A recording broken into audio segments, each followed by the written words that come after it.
The miracles of Jesus are the supernatural deeds attributed to Jesus in Christian and Islamic texts. According to the Gospel of John, only some of these were recorded. The majority of those described are exorcisms, as well as faith healing, resurrection of the dead and control over nature. In the Synoptic Gospels, Jesus refuses to give a miraculous sign to prove his authority. In the Gospel of John, Jesus is said to have performed 7 miraculous signs that characterize his ministry, from changing water into wine at the start of his ministry to raising Lazarus from the dead at the end. To many Christians and Muslims, the miracles are actual historical events. Certain Christian scholars present arguments for the historicity of miracles. Other religious believers, including liberal Christians, consider these stories to be figurative. Modern scholars, working from an Enlightenment viewpoint, tend to be skeptical about miracles. Types and motives. In the Miracles of Jesus, H. van der Loos describes 2 main categories of miracles attributed to Jesus, those that affected people, for example, the blind man of Bethsaida and are called healings, and those that controlled nature, for example, walking on water. The 3 types of healings are cures where an ailment is cured, exorcisms where demons are cast away, and the resurrection of the dead. Among these miracles, the transfiguration of Jesus is unique in that the miracle happens to Jesus himself. According to Craig Blomberg, one characteristic shared among all miracles of Jesus in the Gospel accounts is that he delivered benefits freely and never requested or accepted any form of payment for his healing miracles, unlike some high priests of his time who charged those who were healed. In Matthew 10:8 he advised his disciples to heal the sick without payment and stated, "Freely ye received, freely give." The miracles are outlined in this section, and a visual representation, with a link to each miracle's own page, appears in the gallery of miracles below. The structure and separation of miracles mostly follows Robert Maguire's The Miracles of Christ, John Close The Miracles of Jesus Christ, and H. van der Loos The Miracles of Jesus listed in the References section. Cures. The largest group of miracles mentioned in the New Testament involve cures. The Gospels give varying amounts of detail for each episode. Sometimes Jesus cures simply by saying a few words, at other times employs material such as spit and mud. Generally they are referred to in the Synoptic Gospels but not in the Gospel of John. The blind. The canonical Gospels describes 4 separate cases of Jesus healing the blind. The story of Jesus healing the blind man in Bethsaida is only given in the Gospel of Mark, 8:22-26. Each of the 3 Synoptic Gospels tell of Jesus healing the blind near Jericho, as he passed through that town, shortly before his passion. Mark, 10:46-52, tells only of a man named Bartimaeus being present and healed, as Jesus left Jericho, making him one of the few named people to be cured by Jesus. Matthew, 20:29-34, is a similar account of 2 blind men being healed outside of Jericho, but gives no names. Luke, 18:35-43, also tells of 2 unnamed blind men, but seems to place the event instead as when Jesus approached Jericho. The Synoptics state that Jesus met a beggar who, though blind, still identified Jesus as the Jewish Messiah. Jesus said that the man's faith has healed him, and he received his sight, and was allowed to follow Jesus. The Gospel of Matthew, 9:27-31, also reports of Jesus healing 2 blind men in Galilee, at some earlier time, who also called him Son of David. Jesus touched their eyes and restored their sight. Healing the man blind from birth is discussed in the Gospel of John, 9:1-12, and is placed during the Festival of Tabernacles, about 6 months before his passion. Jesus stated that the man's blindness was not because either the man or his parents sinned. Jesus mixed spittle with dirt to make a mud mixture, which he placed in the man's eyes. Jesus then asked the man to wash his eyes in the pool of Siloam. This done, the man was able to see. Lepers. A story in which Jesus cures a leper appears in Mark 1:40-45, Matthew 8:1-4 and Luke 5:12-16. Having cured the man, he instructs him to offer the requisite ritual sacrifices as prescribed by the Deuteronomic Code and priestly code, and not to tell anyone who had healed him. But the man disobeyed, increasing Jesus' fame, and thereafter Jesus withdrew to deserted places, but was followed there. In an episode in the Gospel of Luke 17:11-19, while on his way to Jerusalem, Jesus sends 10 lepers who sought his assistance to the priests, and they were healed as they go, but the only one who comes back to thank Jesus is a Samaritan. Paralytics. Healing the paralytic at Capernaum appears in Matthew 9:1-8, Mark 2:1-12 and Luke 5:17-26. The synoptics state that a paralytic was brought to Jesus on a mat. Jesus told him to get up and walk, and the man did so. Jesus also told the man that his sins were forgiven, which irritated the Pharisees.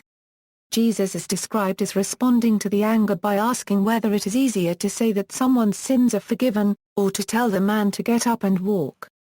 Mark and Luke state that Jesus was in a house at the time, and that the man had to be lowered through the roof by his friends due to the crowds blocking the door. A similar cure is described in the Gospel of John as the healing the paralytic at Bethesda, JN 5:1-18, and occurs at the pool of Bethesda. In this cure Jesus also tells the man to take his mat and walk. JN 5:1-18, MT 12:9-13, Women. The cure of a bleeding woman miracle appears in Mark 5:21-43, Matthew 9:18-26 and Luke 8:40-56, along with the miracle of the daughter of Jairus. The Gospels state that while heading to Jairus' house Jesus was approached by a woman who had been suffering from bleeding for 12 years, and that she touched Jesus' cloak and was instantly healed.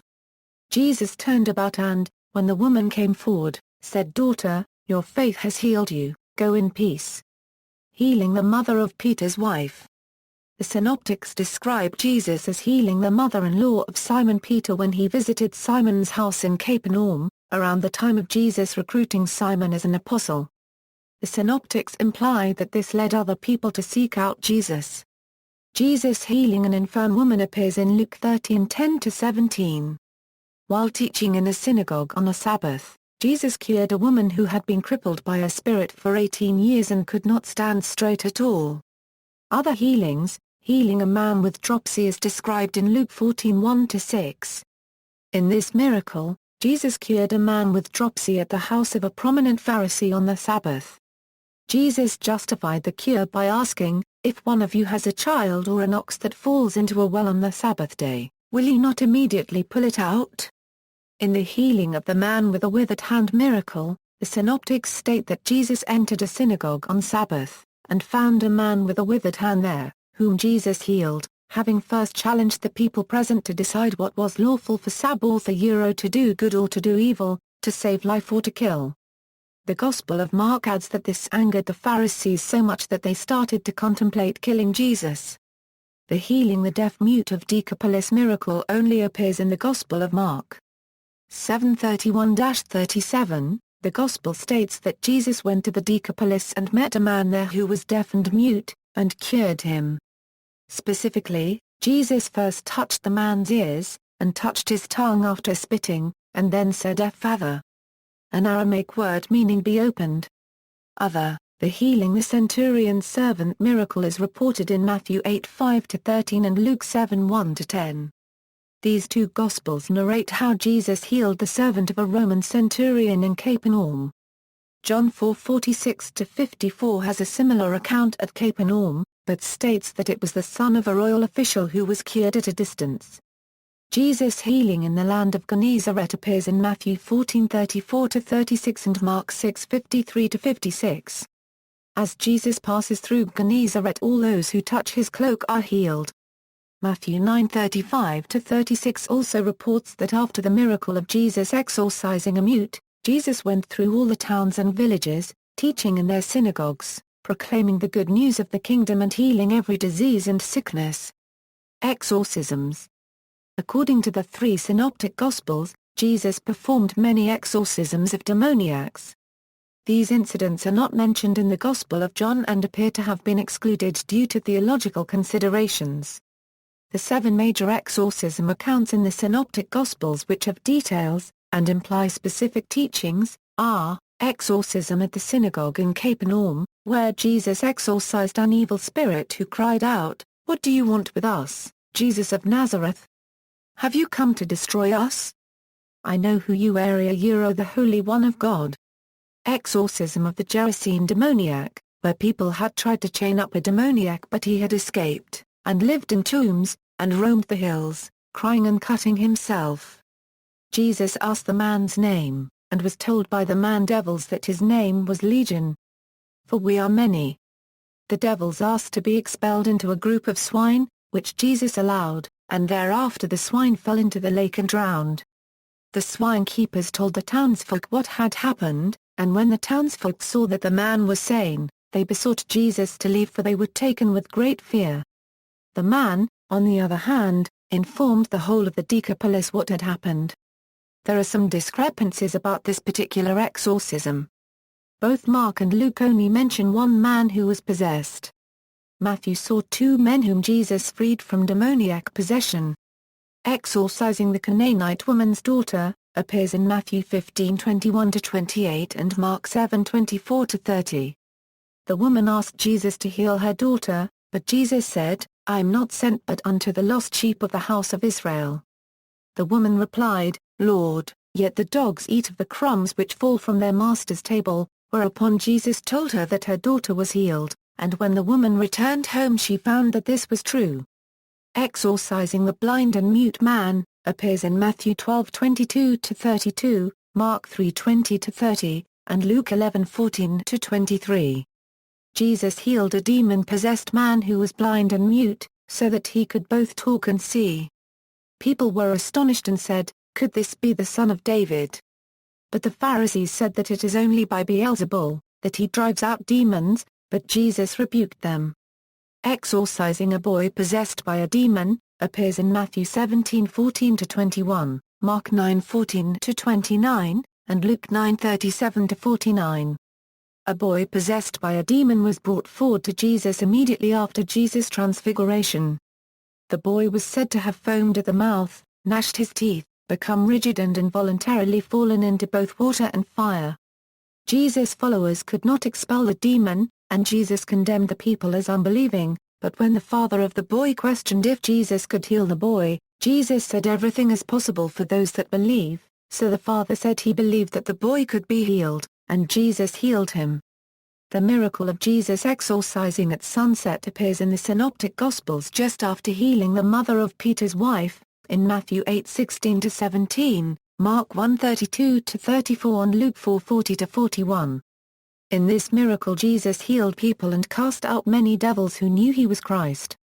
The miracle of Jesus exorcising a mute appears in Matthew 9:32-34 immediately following the account of the miracle of Jesus healing two blind men. A man who was demon-possessed and could not talk was brought to Jesus. And when the devil was cast out, the man who had been mute spoke. There are also brief mentions of other exorcisms, for example, Jesus had cast 7 devils out of Mary Magdalene. Jesus continued to cast out devils even though Herod Antipas wanted to kill him. Resurrection of the dead. All 4 canonical Gospels describe Jesus being raised from the dead but also relate 3 occasions on which Jesus calls a dead person back to life. Daughter of Jairus. Mk 521-43, Jairus, a major patron of a synagogue, asks Jesus to heal his daughter, but while Jesus is on the way, Jairus is told his daughter has died. Jesus tells him she was only sleeping, and wakes her with the words Talitha come. The young man from Nain.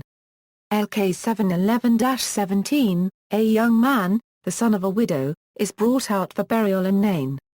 Jesus sees her, and his pity causes him to tell her not to cry. Jesus approaches the coffin and tells the man inside to get up, and he does so. The raising of Lazarus.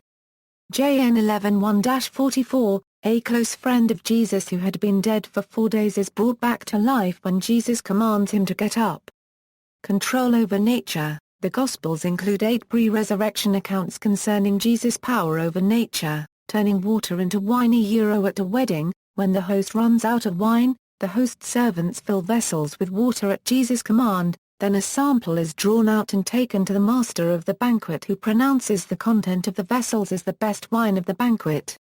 The miracle of draught of fishes, Lk 51-11, takes place early in Jesus' ministry and results in Saints Peter, James, son of Zebedee and John joining Jesus as his apostles. The feeding of the 5,000 and of the 4,000 men Jesus, praying to God and using only a few loaves of bread and several fish, feeds thousands of men, along with an unspecified number of women and children. There are even a number of baskets of leftovers afterward. Walking on water Jesus walked on a lake to meet a boat. Transfiguration of Jesus Jesus climbed a mountain and was changed so that his face glowed, and the Old Testament prophets Moses and Elijah appeared next to him. Calming the storm, during a storm, the disciples woke Jesus, and he rebuked the storm causing it to become calm. Jesus then rebukes the disciples for lack of faith. Finding a coin in the fish's mouth is reported in Matthew 17:24-27. The cursing of the fig tree Jesus cursed a fig tree, and it withered. Post-resurrection miracles attributed to Jesus are also recorded in the Gospels, a similar miracle to the miracle of draught of fishes also called the catch of 153 fish, to distinguish it from the account in Luke is reported in the Gospel of John but takes place after the resurrection of Jesus. Setting and interpretations, cultural background, miracles were widely believed in around the time of Jesus. Gods and demigods such as Heracles, Asclepius and Isis of Egypt all were thought to have healed the sick and overcome death. Some thought that mortal men, if sufficiently famous and virtuous, could do likewise. There were myths about philosophers like Pythagoras and Empedocles calming storms at sea, chasing away pestilences, and being greeted as gods, and similarly some Jews believed that Elisha the prophet had cured lepers and restored the dead. The achievements of the 1st century Apollonius of Chiana, though occurring after Jesus' life, were used by a 3rd century opponent of the Christians to argue that Christ was neither original nor divine. The first Gospels were written against this background of Hellenistic and Jewish belief in miracles and other wondrous acts as signs. The term is explicitly used in the Gospel of John to describe Jesus' miracles, seen to be validating the credentials of divine wise men. Traditional Christian interpretation: many Christians believe Jesus' miracles were historical events and that his miraculous works were an important part of his life, attesting to his divinity and the hypostatic union, that is, the dual natures of Jesus as God and man. They see Jesus' experiences of hunger, weariness, and death as evidences of his humanity, and miracles as evidences of his divinity. Christian authors also view the miracles of Jesus not merely as acts of power and omnipotence, but as works of love and mercy, performed not with a view to or by omnipotence, but to show compassion for sinful and suffering humanity. And each miracle involves specific teachings. Since according to the Gospel of John, 20:30, it was impossible to narrate all of the miracles performed by Jesus, the Catholic Encyclopedia states that the miracles presented in the Gospels were selected for a twofold reason: first for the manifestation of God's glory, and then for their evidential value. Jesus referred to his works as evidences of his mission and his divinity, and in John 5:36 he declared that his miracles have greater evidential value than the testimony of John the Baptist. John 10:37-38 quotes Jesus as follows: "Do not believe me unless I do what my Father does. But if I do it, even though you do not believe me, believe the miracles, that you may know and understand that the Father is in me, and I in the Father." In Christian teachings, the miracles were as much a vehicle for Jesus' message as his words. Many emphasize the importance of faith. For instance, in cleansing 10 lepers, LK 17:19, Jesus did not say, "My power has saved you," but said, "Rise and go. Your faith has saved you." Similarly, in the walking on water miracle, Apostle Peter learns an important lesson about faith in that as his faith wavers, he begins to sink. MT 1434-36, Christian authors have discussed the miracles of Jesus at length and assigned specific motives to each miracle. For example, authors Pentecost and Danielson suggest that the walking on water miracle centered on the relationship of Jesus with his apostles, rather than their peril or the miracle itself. And that the miracle was specifically designed by Jesus to teach the apostles that when encountering obstacles, they need to rely on their faith in Christ, first and foremost. Authors Donahue and Harrington argue that the daughter of Jairus miracle teaches that faith as embodied in the bleeding woman can exist in seemingly hopeless situations, and that through belief, healing can be achieved, in that when the woman is healed, Jesus tells her your faith has healed you. Liberal Christianity. Liberal Christians place less emphasis on miraculous events associated with the life of Jesus than on his teachings. The effort to remove superstitious elements from Christian faith dates to intellectual reformist Christians such as Erasmus and the deists in the 15th–17th centuries.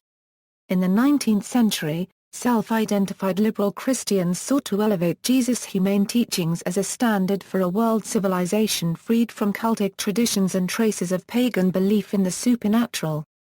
The debate over whether a belief in miracles was mere superstition or essential to accepting the divinity of Christ constituted a crisis within the 19th century Church, for which theological compromises were sought. Attempts to account for miracles through scientific or rational explanation were mocked even at the turn of the 19th–20th century.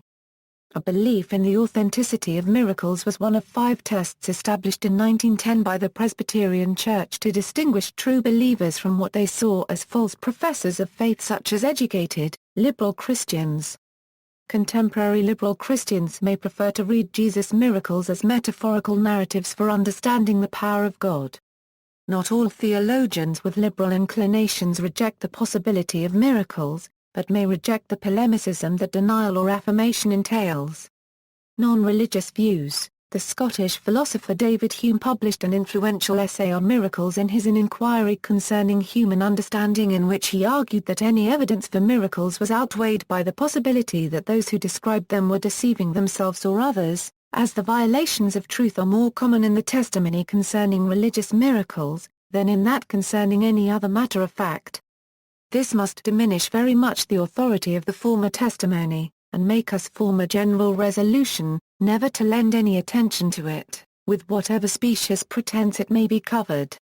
Bart Ehrman states that what makes science possible is the assumption of the uniformity of the laws of nature, but given that miracles are by definition events that go against the usual way nature works, historians are virtually unable to confirm or refute reports of Jesus' miracles. According to the Jesus Seminar, Jesus probably cured some sick people, but described Jesus' healings in modern terms, relating them to psychosomatic maladies. They found 6 of the 19 healings to be probably reliable.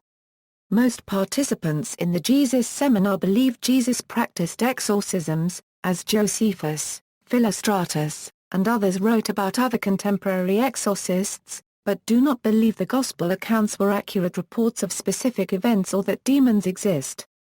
They did not find any of the nature miracles to be historical events. Harmony of miracles in the 4 Gospels. Over the centuries, Christian authors have reviewed, discussed and analyzed the miracles attributed to Jesus in the Gospels. In most cases, authors associate each miracle with specific teachings that reflect the message of Jesus. Miracles performed by Jesus are mentioned in 2 sections of the Quran in broad strokes with little detail or comment. It is not always clear when 2 reported miracles refer to the same event.